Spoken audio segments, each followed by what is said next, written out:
Halo semuanya, jadi di sini saya akan membuat tutorial bagaimana cara membuat tabel kuantitatif dan kualitatif dengan aplikasi SPSS. Langsung saja kita mulai tutorialnya. Jadi yang pertama adalah kita pilih analis, selanjutnya masuk ke tabel dan custom tabel. Selanjutnya kita reset dulu. Jadi kita mulai dari nol. Yang pertama kita pilih adalah bidang kerja. Untuk bidang kerja nanti kita masukkan ke dalam custom, dan untuk status karyawan kita masukkan ke dalam rows.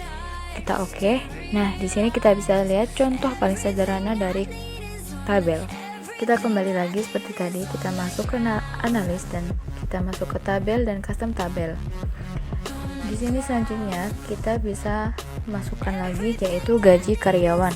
Untuk gaji karyawan kita taruh di sebelahnya status karyawan. Selanjutnya kita pilih summer statistik. Jadi setelah itu yang pertama kita pilih maksimumnya kita masukkan dan juga minimumnya juga kita masukkan. Lalu kita apply. Setelah itu kita close dan kita bisa lihat untuk maksimum dan minimumnya sudah terlihat di situ. Lalu kita oke. Nah, selanjutnya kita masuk ke title. Nah, setelah kita pilih title, jadi sekarang kita pilih title dulu dan kita beri judul. Kita kasih judul yang pertama, kita ambil komposisi gaji karyawan belum menikah dan telah menikah.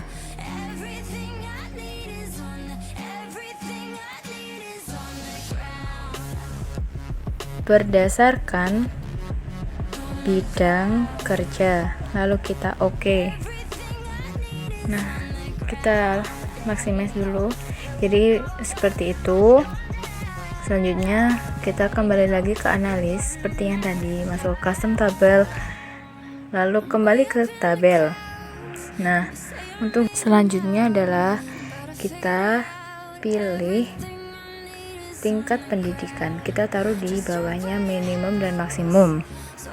Setelah itu jangan lupa kita oke. Nah, kita bisa lihat di sini untuk itu kita bisa tap 2 kali, lalu kita masuk ke pivot, lalu kita transport. Nah, kita bisa melihat tampilannya menjadi seperti ini yang sekarang. Nah, kita kembali lagi teman-teman, kita kembali seperti yang awal tadi, kita masuk ke analisis dan setelah itu juga kita masuk ke tabel lalu ke tabel custom.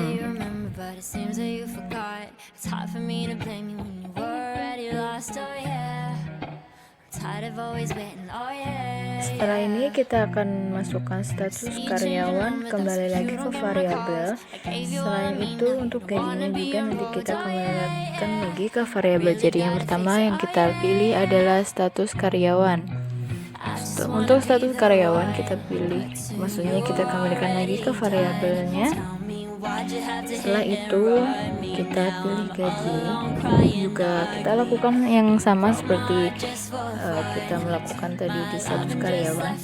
Nah, untuk tingkat pendidikan karyawan nanti kita pindah ke rows.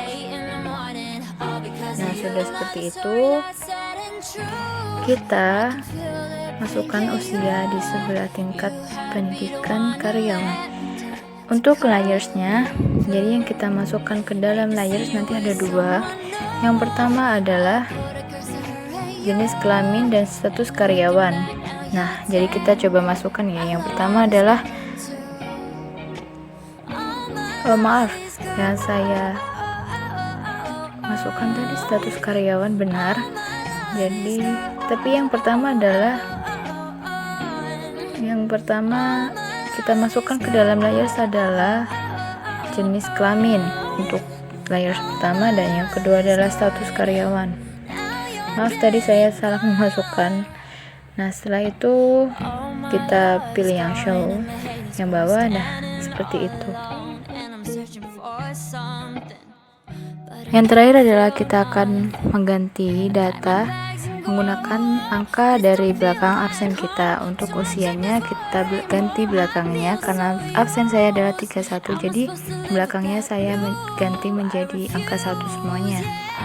Dan selain usia adalah yang kita ganti adalah gaji per bulan karyawan. Seperti yang tutorial kemarin, yaitu kita ganti 2 angka di belakangnya menjadi absen kita. Cukup sekian tutorial dari saya. Terima kasih sudah menonton dan semoga bermanfaat.